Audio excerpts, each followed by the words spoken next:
Narito na ang mga news scoop ngayon. Pampasaherong jeep ng araro ng 5 sasakyan sa Maynila. 10 katao sugatan. Paano ka lang gawing legal ang medical marijuana pasado na sa Kamara? Representative Robes, tinawag na childish tantrums ang pagrereklamo ni Vice President Sara Duterte kaugnay sa pagbabawa sa kanyang security team.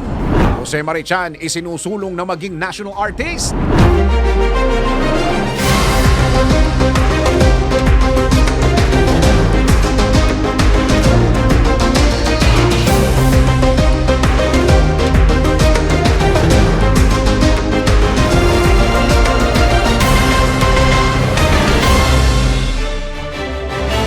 Mga balitang exclusive, mga balitang na-scoop mismo ng DWIZ News Team. Ito ang DWIZ News Scoop. Ako si Dennis Antenor Jr. at narito ang mga news scoop ngayon. Rave party sa Davao de Oro humantong sa Rambulan at pampasaherong jeep ng araro ng 5 sasakyan sa Maynila. 10 katao sugatan. Narito news scoop ni Daryl Justin. Nasa 10 individual ang sugatan matapos umanong araruhin ng isang jeep ang ilang sasakyan sa kahabaan ng Recto Avenue sa Maynila. Sa salaysay ng ilang testigo sa pulisya, nawalan ng preno ang pampasaherong jeepney dahilan para maararo ang mga nakahintong sasakyan hanggang sa bumangga na ito sa isang delivery truck. Hagip sa CCTV ang pagharurot ng jeep dahilan para tumilapon ng isang pasahero ng e-trike o tok-tok. Isa namang pasahero ang nakaladkad at pumailalim sa jeepney. Agad namang dinala sa iba't ibang ospital ang mga nasugatan ng mga responding rescuer paalis sa lugar na tinaguri ang accident-prone area lalo na sa gabi. Nasa kustodiya na ng otoridad ang driver ng jeepney para sa patuloy na investigasyon. Samantala, imbis na sayawan at tugtugan, batuhan ng upuan at rambulan ang naging main attraction sa isang isinagawang rave party na bahagi ng selebrasyon ng 76th araw ng Compostela sa Davao de Oro. Sangkot sa gulo ang ilang mga kabataang nagsimula ng away at humantong sa pisikalan. Sa kuha ng video, tila huminto ang tugtugan at pinapalibutan ng mga tao ang mga kabataang ito na isa-isang naggagantihan. Hindi naman nagtagal ang gulo matapos pumagitna ng ilang concerned citizens. Samantala, 3 sa mga sangkot sa gulo ang kusang sumuko sa tanggapan ni Mayor Levi Itaw at nakatikim ng sermon. Pinag-aaralan pa ng otoridad kung sasampahan ng reklamo ang mga sangkot sa insidente dahil sa perwisyong idinulot ng mga ito sa naturang event. Paano ka lang gawing legal ang medical marijuana? Pasado na sa Kamara. Narito ang news scoop ni Judith Estrada Larino. Lusot na sa ikatlo tuling pagbasa sa Kamara ang House Bill 10439 o Panukalang Medical Cannabis Law. Sa isinagawang sesyon sa plenaryo, 117 ang pabor, 9 ang tutol, habang 9 rin ang nag-abstain. Sa ilalim ng panukala, itatayo ang Medical Cannabis Office na siyang mag-a-accredit na mga doktor na maaaring magreseta ng medical cannabis at maglalatag ng regulasyon sa pag-aangkat, pagtatanim, pagtatago at pagbebenta ng gamot ng mga otorisadong ospital, drugstores at iba pang health facilities. Bukod dito, itatayo rin ang Joint Congressional Oversight Committee na magkakasanang taunang pagrerepaso sa nasabing panukala. Yan ang aking news scoop. Ako, si Judith Estrada Larino, nagbabalita ng tama, naglilingkod ng tama. Mag-asawa pinatay sa palo, mga labi itinapon sa bundok sa Batangas. Narito ang news scoop ni Jen Patrolya. Pinatay sa palo at itinapon ang isang mag-asawa sa bulubundukin ng Santo Tomas City, Batangas. Kinilala lamang ng pulisya ang mga biktima na sina alias Edgardo Construction at piggery worker at misis niyang si alias Kathleen. Sa pag-iimbestiga ng pulisya sa labi ng mag-asawang biktima, pinagpapalo ang mga ulo ng mga biktima bago itinapon ng mga sospek sa bulubunduking bahagi ng Sitio Capos upang iligaw ang investigasyon at itago ang krimen. Unti-unti namang nare-resolba ang krimen sa mabilis na pagtukoy at pagkakaaresto sa isa sa 2 sospek sa isinagawang hot pursuit operation ng pulisya. may kinalaman sa trabaho o selos ang isa sa tinitignang motibo ng mga pulis sa pagpatay. Samantala, target na ng manhunt operation ang isa sa mga sospek. At yan ang aking news scoop. Ako, si Jen Patrolya, nagbabalita ng tama, naglilingkod ng tama. Representative Robes tinawag na childish tantrums ang pagrereklamo ni Vice President Sara kaugnay sa pagbabawa sa kanyang security team. Naritong news scoop ni Angelo Baino. Tinawag ni San Jose del Monte City District Representative Florida Rida Robes na childish tantrums ang mga reklamo ni Vice President Sara Duterte kaugnay sa pagbabawas ng 75 miyembro mula sa kanyang security team. Ayon kay Representative Robes, halos hindi mararamdaman ng Vice Presidente ang pagbabawas sa bilang ng kanyang mga bodyguard. Batay sa 2022 Annual Audit Report ng Commission on Audit sa Office of the Vice President, nasa 433 security personnel ang nakatalaga lamang para kay Vice President Duterte. Mas mataas ito ng 455% kumpara sa 78 tauhan na itinalaga kay dating Vice President Leni Robredo sa kanyang huling termino noong 2021. Kaugnay nito, binigyang diin ni Manila 3rd District Representative Joel Chua na ang mga pulis mula sa security team ni Vice President Duterte ay inilipat o itinalaga sa ibang lugar. Batay yan sa pangangailangan ng Philippine National Police. At yan ang aking news scoop. Ako si Angelo Baino, nagbabalita ng tama, naglilingkod ng tama. Senator Lito Lapid na mahagi ng relief goods sa mga biktima ng baha sa Masantol, Pampanga. Narito ang news scoop ni Christine Belen. Nasa 1,000 pamilya na apektado ng baha ang nabigyan ni Senador Lito Lapid ng relief goods sa Masantol, Pampanga. Katuwang sina Pinuno Party List Representative Howard Ginto at Masantol Vice Mayor Danilo Ginto na mahagi si Senador Lapid ng family food packs at bigas para sa mga biktima ng baha. Sa kasalukuyan, lubog pa rin sa baha ang mga bahay at establishmento sa ilang lugar sa Pampanga dulot ng bagyong Karina. Nauna pa rito na mahagi si Senador Lapid ng relief goods sa Quezon City, Balayan, Batangas at sa ilang bayan sa Pampanga. Nagsagawa rin ang senador ng feeding missions sa Barangay Barangka at Nangka sa Marikina City. At yan ang aking news scoop. Ako, si Christine Belen, nagbabalita ng tama, naglilingkod ng tama.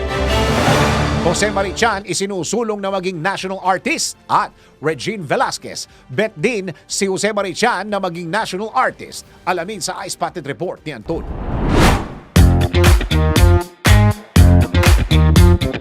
Para sa aking balitang showbiz, isinusulong ng Federation of Filipino-Chinese Chambers of Commerce na maging national artist si Jose Marichan. Ayon sa presidente at spokesperson na nasabing samahan na si Wilson Lee Flores, presidente pa si Rodrigo Duterte ay sumulat na sila para maging national artist ang nagpasikat ng awiting Christmas in Our Hearts. Bagamat nabigo raw sila noong panahon ni Duterte, ngunit hindi raw sila nawawala ng pag-asa na ngayong taon ni Pangulong Ferdinand Marcos Jr. ay mapagbibigyan na sila sa kanilang gustong mangyari.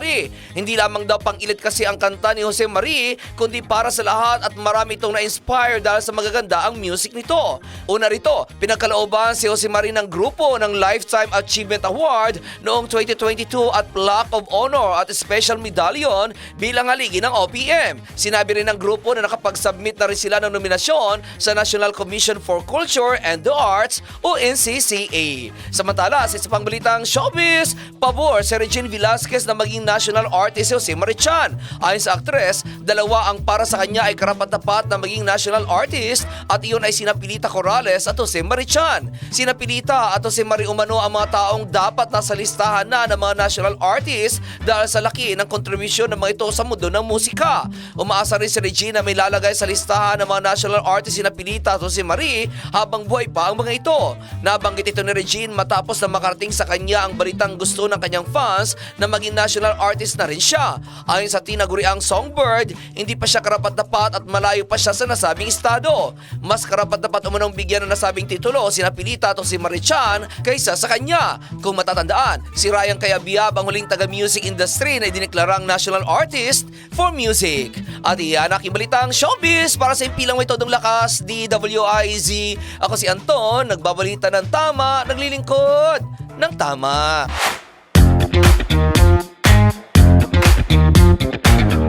Huwag pahuhuli, huwag papayag na wala kang alam kapag viral na, kapag trending na. Alam agad sa DWIZ News Feed. Panukalang 2025 budget target maipresenta sa plenaryo sa Nobyembre ayon kay Senator Grace Poe. DWIZ News Feed. Alegasyong tinitiktikan ng inuupahang bahay ni Vice President Sara Duterte mariing itinanggi ng PNP. DWIZ News Feed. ACT-CIS Representative Erwin Tulfo hinimok ang Department of Health na gawing libre ang gamot laban sa leptospirosis at tetanus. DWIZ News Feed. MMDA patuloy ang pagsasagawa ng clearing operation sa mga lugar na naapektuhan ng bagyong Karina. DWIZ News Feed. Enrollees para sa school year 2024 to 2025 pumalo na sa higit 21 milyon. Huwag pahuhuli, huwag papayag na wala kang alam kapag viral na, kapag trending na. Alam agad sa DWIZ News Feed. Sa pagbabalik ng News Scoop, Nigerian national at kinakasama nitong Pinay arestado. Bulto-bultong hinihinalang shabu na kumpiska. Paano kumita bilang isang motorcycle taxi rider? Ang diskarte mamaya sa racket. Totoo nga bang narcissist ang mga taong madalas tumingin sa salamin? Patunayan natin yan sa Let's Prove It!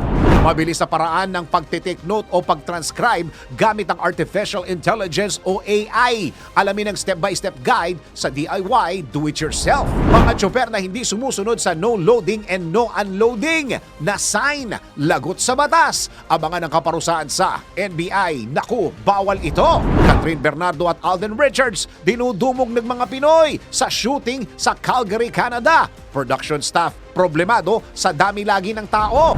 Morissette Amon nakipag-ayos na sa kanyang pamilya. Mark Anthony Fernandez tinanggal sa isang proyekto dahil umano sa naglalabasang sex video nito. At Tony Fowler naiyak dahil sa palpak na gender reveal na kanyang ginawa. Uulan o aaraw ng diretso, alamin sa Weather Report Live. Mga detalye sa pagbabalik yan ng News Scoop.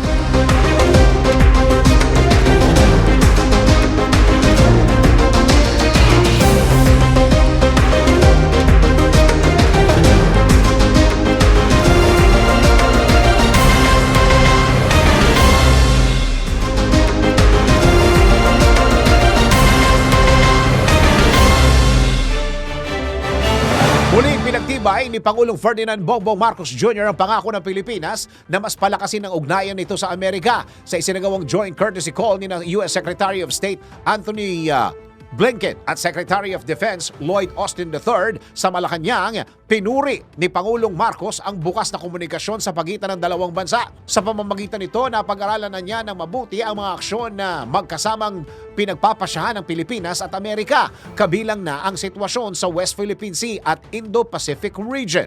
I'm always very happy that these communication lines are very open so that all the things that we are doing together in terms of our alliance, in terms of the specific context of our situation here in the West Philippine Sea and in the Indo-Pacific, are continuously examined and re-examined. So we are agile in terms of our responses. So.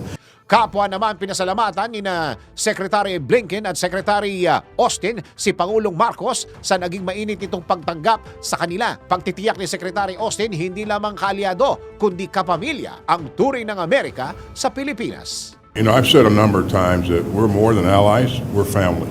And it always feels that way when you know, I'm working with our colleagues. You know, we have common interests, common values, and so I think we've done a lot over the last 3.5 years to continue to strengthen our alliance, and we look forward to continuing to work with you and your team to move even further. Kaugnay nito, muling idiniin ni Secretary Blinken na handa ang Amerika na magbigay ng kinakailangang tulong para sa Pilipinas. Nigerian national at kinakasama nitong Pinay arestado. Bulto-bultong hinihinalang shabu na kumpiska. Naritong news scoop ni Patrol 5, Ayayu pa. Nasawat ng mga ahente ng National Bureau of Investigation NBI ang bulto-bultong shabu na ikinubli sa solar lights sa isang sasakyan sa may C5 Road, Las Piñas City.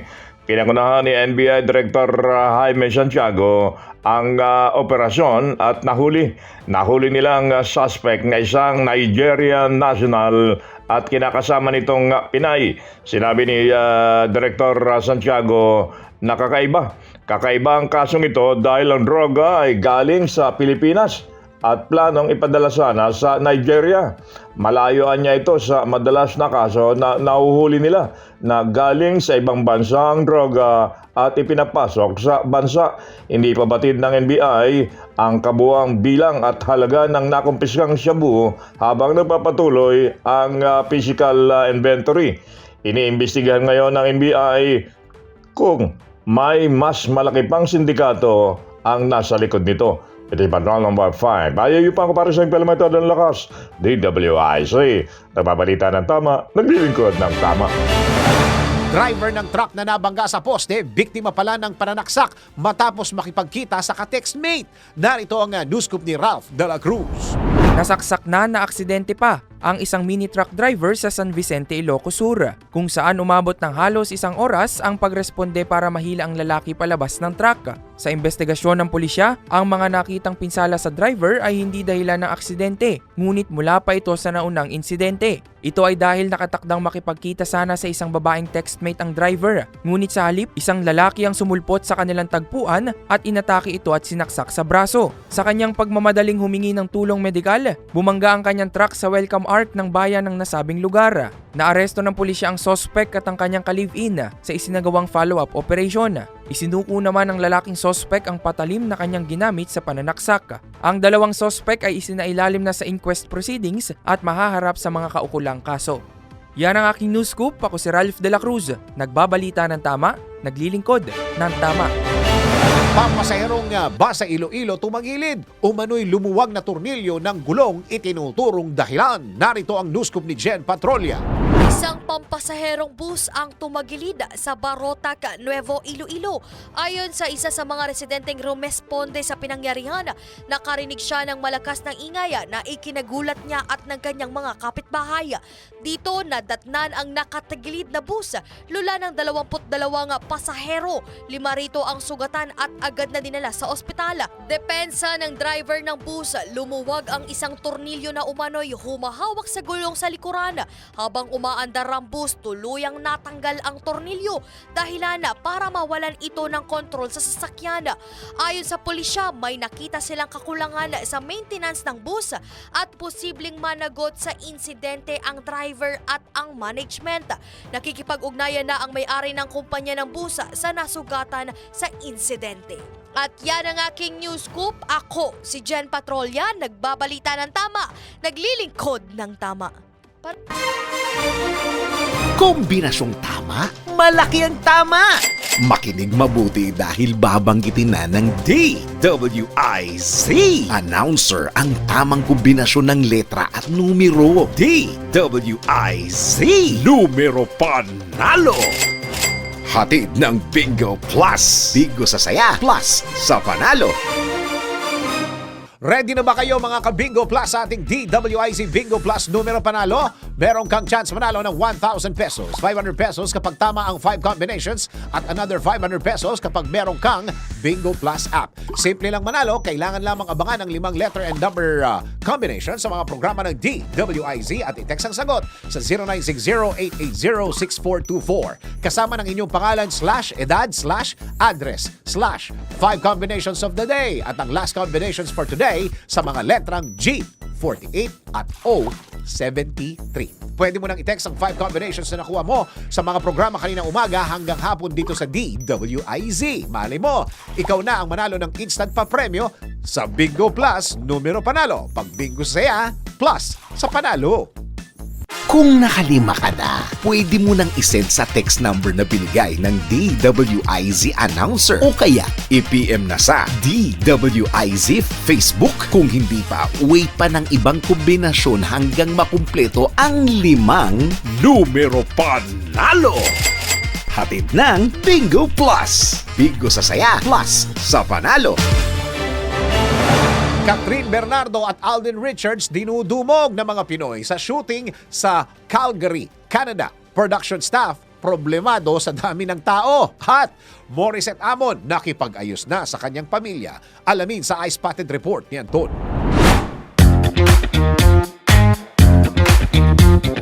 Para sa aking balitang showbiz, problemado ngayon ang production staff ng pelikulang Hello Love Again na pinagbibidahan ni Catherine Bernardo at Alden Richards. Ito ayon sa production staff ay dahil sa dami ng mga Pinoy na dumadagsa sa Bridlewood sa Calgary, Canada na gustong makita ng personal ang dalawa.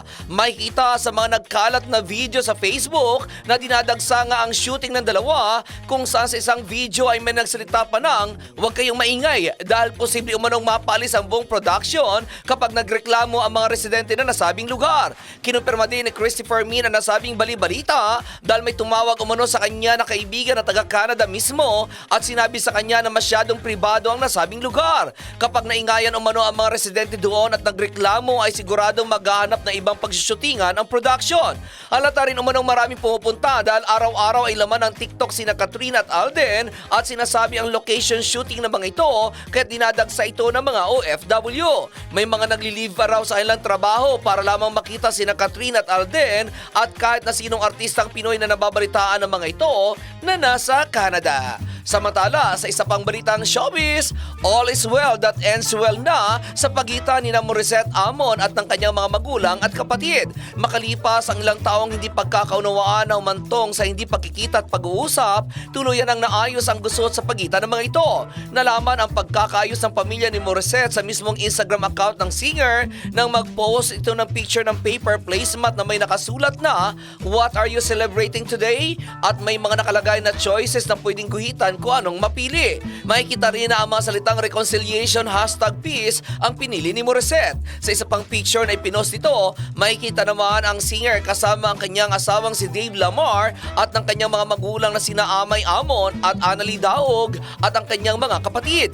Nilagyan ito ni Morissette ng caption na "Celebrating life and all its miracles" at nilagyan niya ito ng heart at face holding back tears emojis. Sabay sabi nito ng "Thank you Jesus." Kung matatandaan, nagkaroon ng gusot sa pagitan ni Morissette at ng pamilya nito kabilang ang kanyang mga magulang at mga kapatid noong 2019. Inakusahan noon si Morissette ng kanyang ama na inabandon na sila nito dahil nag-focus ito sa kanyang boyfriend na si Dave na kanyang kabatch sa The Voice of the Philippines Season 1 noong 2013.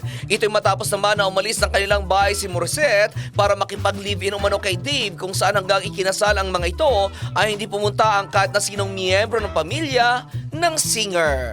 At iyan aking balitang showbiz para sa impilang may todong lakas, DWIZ. Ako si Anton, nagbabalita ng tama, naglilingkod ng tama.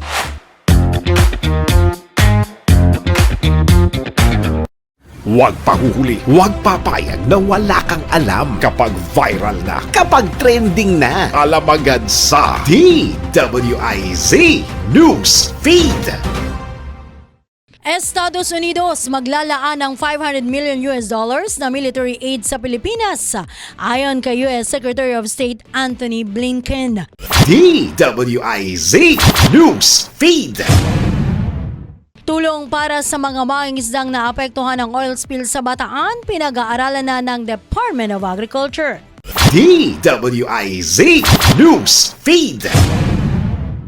House Bill 10439 o Medical Cannabis Law, inaprubahan na ng Kamara. DWIZ News Feed. OFW Party List Representative Marisa Magsino, iginit na napapanahon ng magkaroon ng sariling Magna Carta ang Filipino seafarers. DWIZ News Feed. Heightened alert sa MRT-3 mananatili hanggang August 3 ayon sa Department of Transportation. Huwag pahuhuli, huwag papayag na wala kang alam kapag viral na, kapag trending na. Alam agad sa DWIZ News Feed. Iba pa mga balita sa pagbabalik ng News Scoop.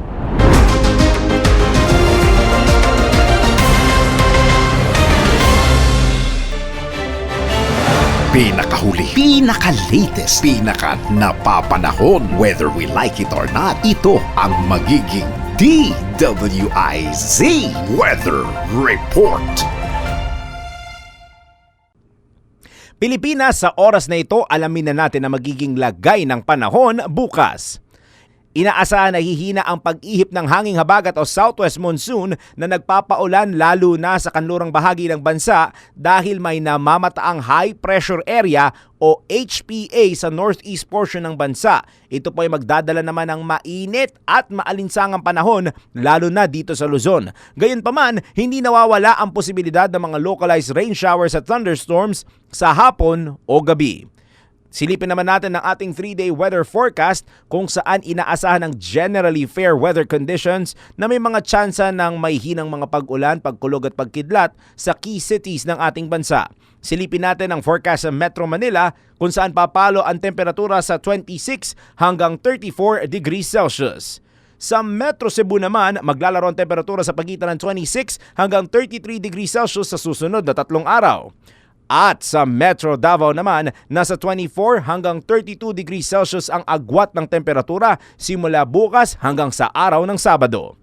Lulubog ang araw sa ganap na alas 6:26 ng gabi at sisikat ito muli bukas sa ganap na alas 5:39 ng umaga. At yan ang aking weather report, whether you like it or not. Ako po si Daryl Justin, nagbabalita ng tama, naglilingkod ng tama. Pinakahuli, pinaka-latest, pinaka-napapanahon. Whether we like it or not, DWIZ Weather Report. Huwag pahuhuli, huwag papayag na wala kang alam kapag viral na, kapag trending na. Alam agad sa DWIZ News Feed. Philippine Coast Guard naglatag ng oil spill boom sa bahagi ng Limay, Bataan upang maagapan ang pagkalat ng langis mula sa lumubog na oil tanker. DWIZ News Feed.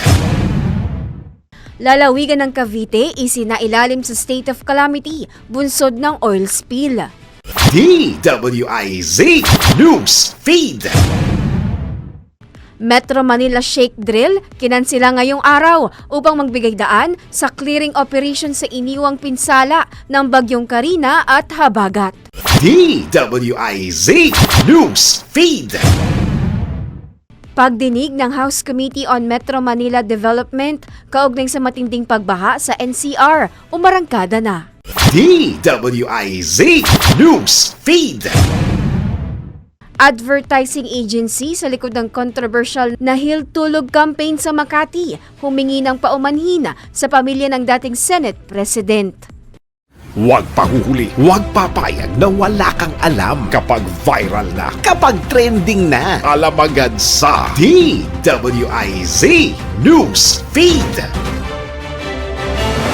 Tatlong sakay ng tricycle nasawi matapos mabangga ng SUV na pari umano ang driver sa Leyte. Naritong news scoop ni Judith Estrada Larino. Tatlo kataong nasawi sa banggaan ng tricycle at SUV sa Alang-Alang, Leyte. Sa investigasyon ng pulisya, galing sa Ormoc City ang 30 anyos na pari habang patungo naman sa Haro ang tricycle. Nawala naman ng kontrol ang pari sa SUV na naging dahilan upang kainin nito ang kabilang linya at sumalpok sa tricycle. Sugatan din ang 5 pang sakay ng tricycle na kaagad namang isinugod sa ospital para sa tulong medikal. Nasa custody na ng pulisya ang pari na posibleng maharap sa kaukulang kaso. Yan ang aking news scoop. Ako, si Judith Estrada Larino, nagbabalita ng tama, naglilingkod ng tama. Extra income ba ang hanap mo? Subukan maging motorcycle taxi driver. Alamin ang diskarte sa Racket.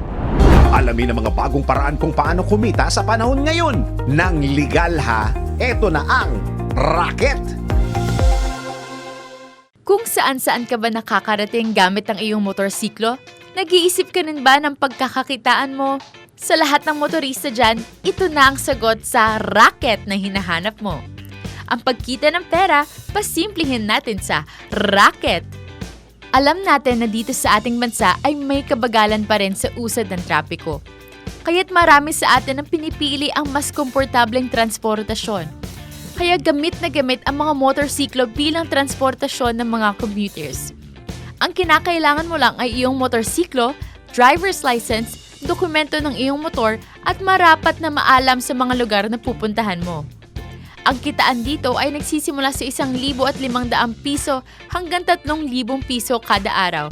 Depende yan sa oras ng iyong ibabiyahe dahil hawak mo ang iyong oras. Kaya kung may free time ka, itry mo na. Walang masamang sumubok. Sabi nga 'di ba, hindi napupulot ang pera.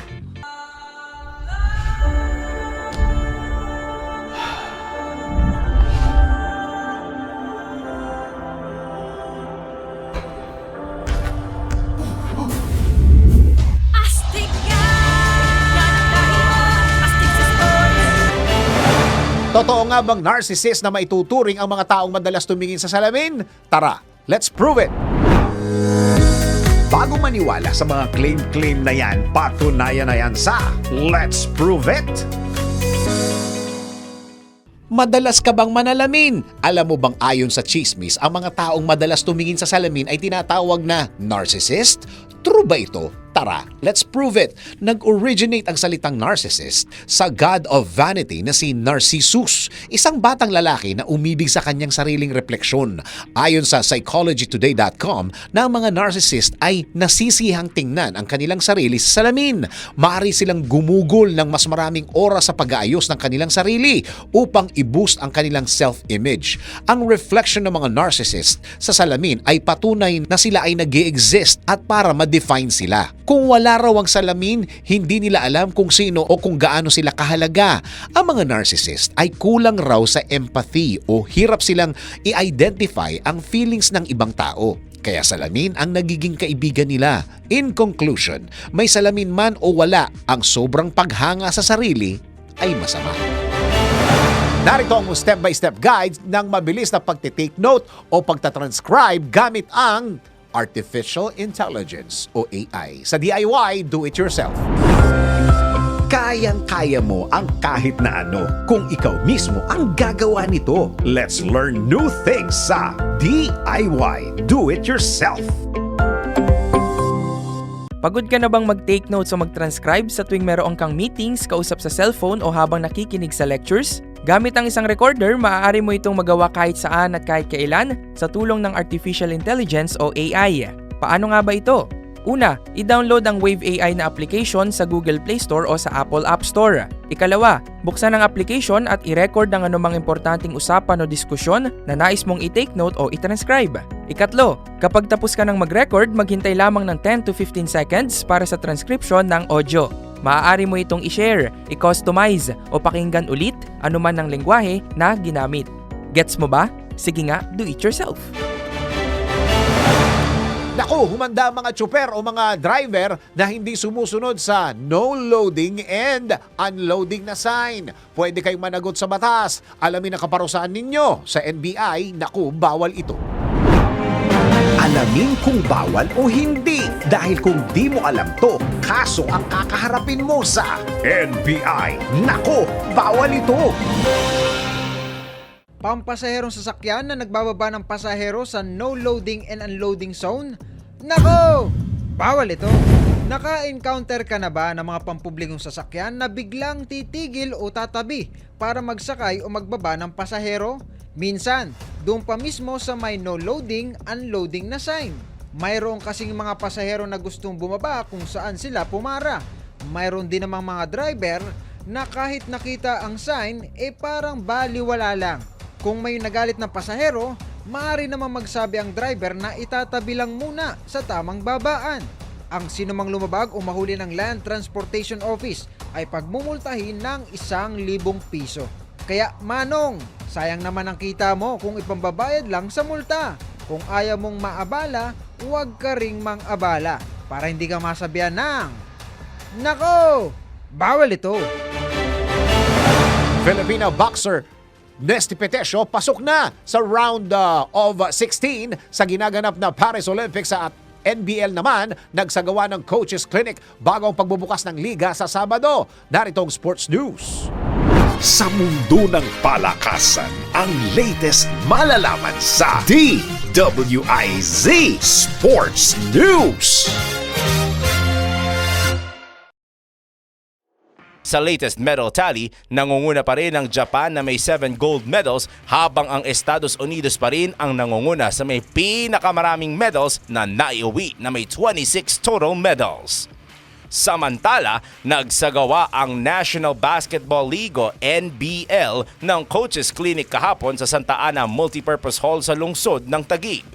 Isinagawa ang coaches clinic na dinaluhan ng mga NBL game officials at team coaches upang maging mas maalam pa sa panuntunan ng laro at ng liga. Pinangunahan ni Edward Aquino, NBL Vice President for Basketball Operations, Tom Ilaw, NBL Supervisor for Officials at Commissioner Rose Montreal. Magbubukas na ang 2024 NBL President's Cup sa darating na Sabado at unang maghaharap ang Tikas Kapampangan kontra sa Sulong Zambales at Batangapo. Mapapanood ang opening ceremonies at opening match sa Agosto 3, alas 4 ng hapon, live at exclusive sa Aliw Channel 23.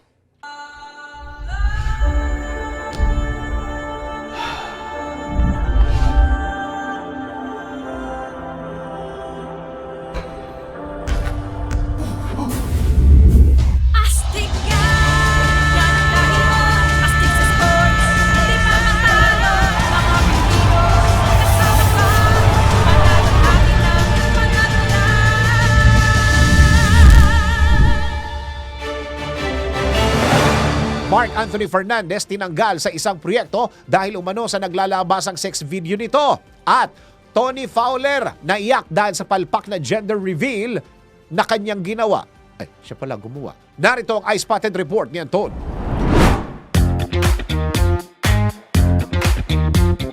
Para sa aking balitang showbiz, malaki ang naging kinalaman ng paglabas ng sex video ni Mark Anthony Fernandez sa karir nito. Ayon sa showbiz reporter na si OG Diaz, may nakarating sa kanya na balitang tinanggal ang aktor sa isang proyekto dahil sa pagkalat na nasabing sex video. Sinabi pa ni OG na ayon sa kanyang source ay bigla na lang tinanggal si Mark Anthony sa pelikulang Rain in España na pinagbibidaan ni na Mark Gallio at Heaven Peralejo. Nang lumabas daw ang nasabing sex video ay agad tinanggal si Mark Anthony at ipinilit dito si Dominic Ochoa kung saan ang naging rason lang daw sa kanya ng kanyang source ay dahil daw sa lumabas. Kasabay nito, kinumpirma rin ni OG na si Mark Anthony nga ang lalaking nasa kumalat na sex video.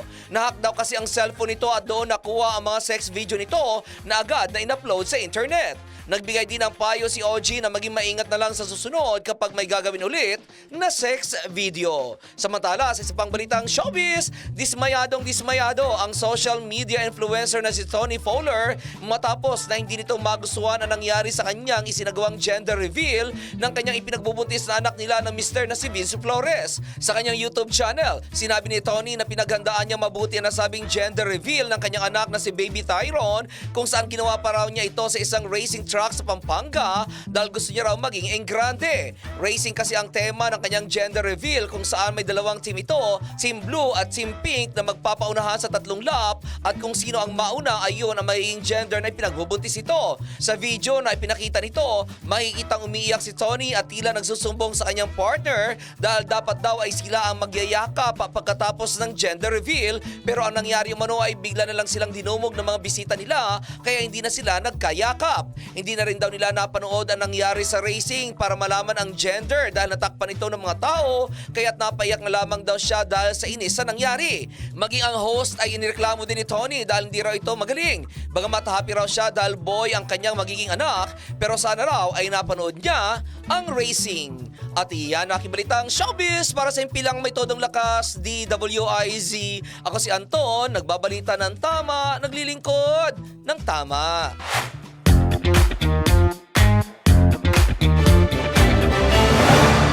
At bago tayo magpaalam, tayo muna magpatama for today. Sa panahon ngayon, kailangan mong mag-transform. Dahil sa work, kahit sa baha, kailangan mong lumusong. Bato-bato sa langit, ang tamaan, awit. Tuloy lang ang panonood, pakikinig sa mga balitang tuloy-tuloy lang nangyayari. Tutukan ng DWIZ News, DWIZ News FM Regional at manood ng live sa Aliw Channel 23. Mag-like at subscribe sa lahat ng mga DWIZ Digital News accounts, Facebook, YouTube, DWIZ News app at news website, DWIZ TikTok at DWIZX account. Ako si Dennis Antenor Jr. Nagbabalita ng tama, naglilingkod ng tama. Mga balitang scoop exclusive! Mga balitang nangyayari pa at gusto mong malaman kung ano na ang latest scoop. Mga balitang hindi mo dapat bitawan at kailangan ng tutok. Mababalitaan lahat, hagip lahas sa DWIZ News Scoop! Naka-live sa Aliw 23 Free TV. Naka-live din sa DWIZ News. Naka-live din online. DWIZ Facebook, YouTube at DWIZ News website. Samahan ang buong puwersa ng DWIZ News and Research Team sa paggalugad sa buong bansa at buong mundo ng balita at impormasyon. DWIZ News Scoop! Maki-scoop 4 p.m. Monday to Friday kasama si Dennis Antenor Jr. DWIZ News Scoop! Bahagi pa rin ng inaabangan tuwing hapon sa DWIZ News Hapon Highlights. Nagbabalita ng tama, naglilingkod ng tama.